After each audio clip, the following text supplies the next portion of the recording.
اگر یہ بجٹ پاس نہیں ہوتا اٹ مینز کہ گورنمنٹ تو چلی گئی.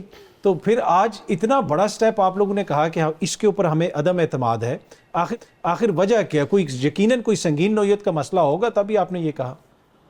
بالکل, میں اس کا بھی جواب دوں گی اور آپ نے انٹرو میں جن جن کو دکھایا اس بات کا بھی جواب دوں گی کیونکہ میرا رائٹ ہے. جی پلیز پلیز. دیکھیے, جب ہم نے جو ہے گورنمنٹ کو سپورٹ کرنے کی بات کی تھی تو ہمارا اس بات پہ ایگریمنٹ ہوا تھا کہ پی ایس ڈی پی جو ہے اس کو ہم سے مشاورت کرنے کے بعد فائنل کیا جائے گا بجٹ سے پہلے, کیونکہ پچھلی پی ایس ڈی پی میں جو پی ٹی آئی کے دور میں تھے سندھ کو بہت زیادہ نظر انداز کیے گئے. ایون پانی تک کی جو 59 اسکیمز تھیں اس میں صرف 2 اس کی تھیں, سندھ کی تھیں. اور جب اس سے پہلے پی ایم ایل این کی حکومت تھی تو 25 to 27 بلین جو تھی وہ ہمیں مل رہے تھے, اور ان کے جب پی ٹی آئی کی تھی تو 5 بلین تک پہنچ گئے تھے ہم. اور بہت سارے ایسے پروجیکٹ جو فیڈرل اور پروونس کے تھے ان کو بند کر دیا گیا تھا, یہاں تک کہ کراچی کا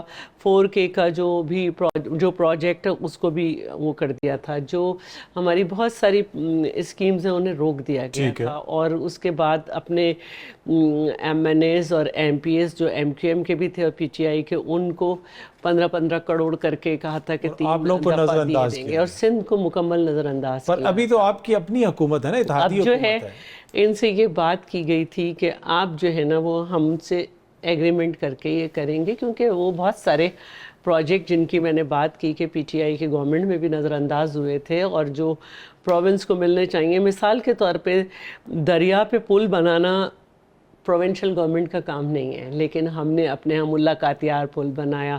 اسی طرح بہت ساری چیزیں جو ہیں وہ ہم نے سندھ گورنمنٹ نے اپنے صوبے میں کی ہیں جس کی مثال نہیں ملتی 18ویں ترمیم کے بعد کہ کسی اور صوبے نے یہ کام کیے ہوں. تو اس پہ ہم سے کوئی مشاورت ہی نہیں کی گئی.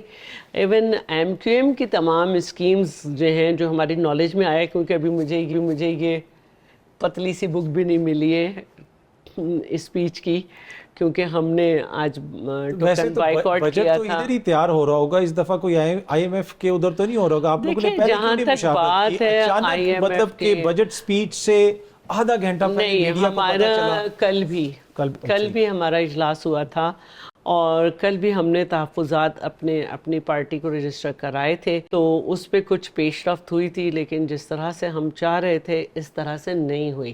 تو ٹھیک ہے کہ بک چھپ چکی ہے, لیکن اس میں بہت کچھ بات ہو سکتی ہے کہ آپ جب یہ کہہ رہے ہیں کہ ہم یہ ایم این ایس کے بجٹ کریں گے, یہ کریں گے, وہ کریں گے, تو پھر ہماری اسکیمز کو بھی زیر غور آپ امید کر رہے ہیں کہ آنے والے دنوں میں جو بحث ہوگی اس کے اندر آپ ان کو قائل کر لیں گے اور شامل کروا لیں گے؟ میں سمجھتی ہوں کہ ہم 2-3 دن میں بھی قائل کر سکتے ہیں, لیکن اگر نہیں قائل ہونا کسی نے تو بات وہی ہے کہ انہیں سمجھنا چاہیے تھا. ٹھیک ہے, اگر ہم ان کو یہ فری ہینڈ دے رہے ہیں کہ آپ اپنے مینیفیسٹو پہ عمل کریں, کیونکہ ہمارے مینیفیسٹو کافی چینج ہے. ٹھیک ہے, اور تو ہم یہ چاہتے ہیں کہ پھر ہماری انٹرفیئرنس نہ ہو.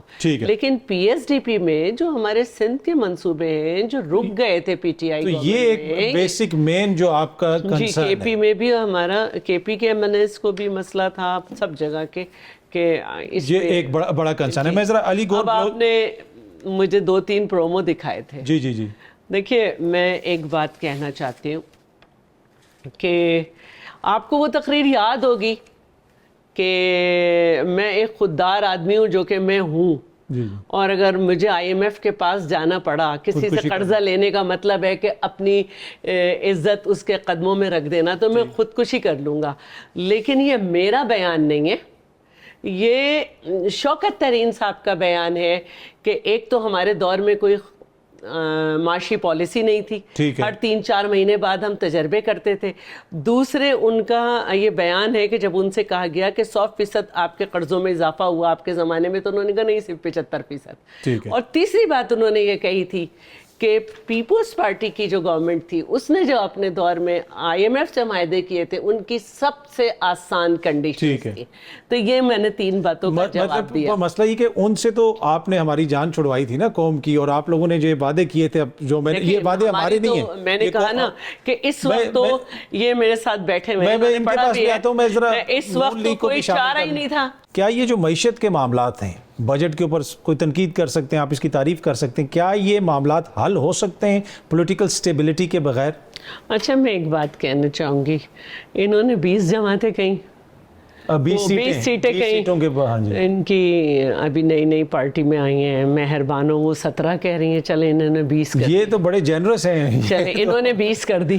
ٹھیک ہے, بات یہ ہے کہ دیکھیے مذاکرات کا بھی ایک ٹائم ہوتا ہے کہ کس وقت آپ کے مذاکرات جو ہیں وہ کتنے میننگ فل ہیں.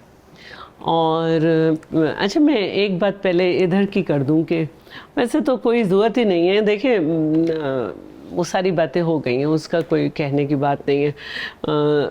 ہمیں بھی معلوم ہے کہ جنگیں بھی ہوئی ملک میں, لیکن ان کے زمانے میں GDP نیگیٹو بھی ہوئی.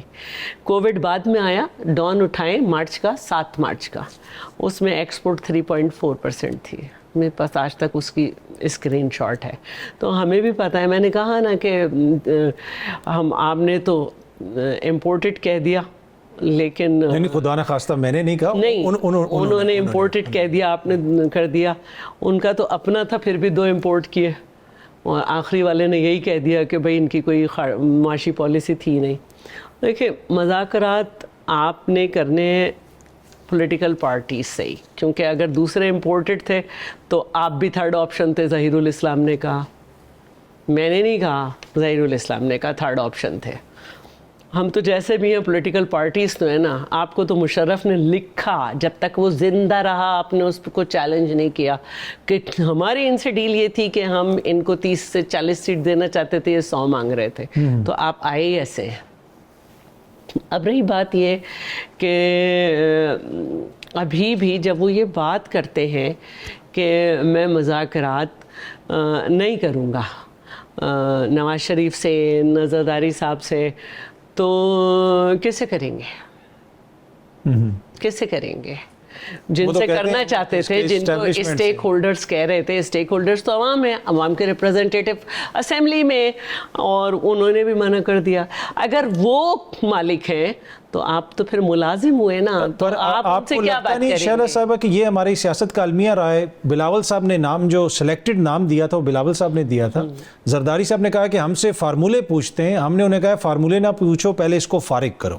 نون لیگ نے بھی یہ کہا کہ ہماری تو عمران خان سے لڑائی نہیں ہے, ہم نے بات کرنی ہے باجوہ صاحب سے, فیض صاحب سے, وہ اصل ذمہ دار ہیں.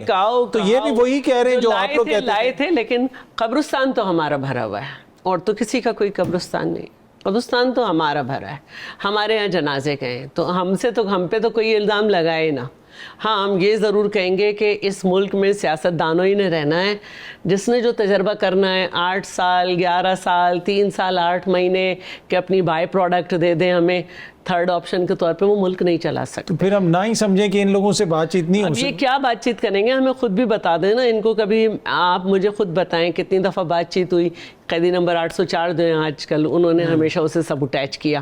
خود انہی کے نمائندوں نے کہا کہ جی ہم اتنے پرسنٹ. دیکھیں جب بات چیت ہوتی ہے تو 2 باتیں ہوتی ہیں کہ ہم ہر فریق یہ چاہتا ہے کہ وہ اپنے زیادہ سے زیادہ پوائنٹس لیں.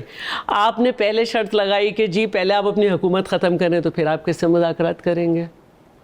تو مطلب کوئی اتنی حوصلہ افزا صورتحال مجھے لگ نہیں رہی ہے. میں ذرا علی گور بلوچ صاحب مذاکرات میں اب کیا رہ گیا ہے, اب کیا بات کرنی ہے, مجھے یہی پوچھنا ہے کیا رہ گیا ہے. جو آپ کے کیسز ہیں انہیں عدالت سے ہونا ہے, انہیں ہم نے تو نہیں بنایا. ٹھیک ہے, انہیں عدالت سے ہونا ہے. آپ بھی یہی کہتے تھے, آپ کے دور میں تو روز ہی سب عدالت میں کھڑے ہوتے تھے.